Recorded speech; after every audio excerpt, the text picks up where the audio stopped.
అందరికీ నమస్తే. మీరెప్పుడైనా నాగమల్లి చెట్టుని చూసారా? ఒకవేళ చూసుండకపోతే మాత్రం ఈ వీడియో మిస్ అవ్వకండి. మా ఊరి శివాలయంలో ఉన్న నాగమల్లి చెట్టు మొత్తానికి పువ్వులు పూయడం స్టార్ట్ చేసింది. ఎప్పటినుంచో నాకొక కోరిక. నాగమల్లి పువ్వుని చెట్టుకుండగా చూడాలని. కొమ్మలకు కాకుండా చెట్టు మొదలకు పోయడం వీటి ప్రత్యేకత కదా! ఈ పూలు శివలింగానికి నాగపడగతో నీడ పట్టిన ఆకారంలో ఉంటాయి. అందుకే వీటిని నాగలింగ పూలని కూడా అంటారు.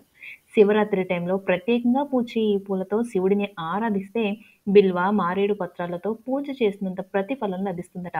వీటి నుంచి వచ్చే సువాసన వల్ల కావచ్చు, లేదా లేత గులాబీ రంగులో ఉండే ఆ పువ్వుల అందానికి కావచ్చు, వాటిని చూస్తూ అక్కడే ఉండిపోవాలనిపిస్తుంది ఎవరికైనా. ఈ పూలతో శివ పూజ చేయడం ప్రతి శివ భక్తునికి నిజంగా ఒక వరం. కానీ ఏ దేవునికైనా ఈ పుష్పం సమర్పించినప్పుడు తప్పనిసరిగా ఆ దేవతల శిరస్సుపై లేదా భుజాలపై మాత్రమే అలంకరించాలి.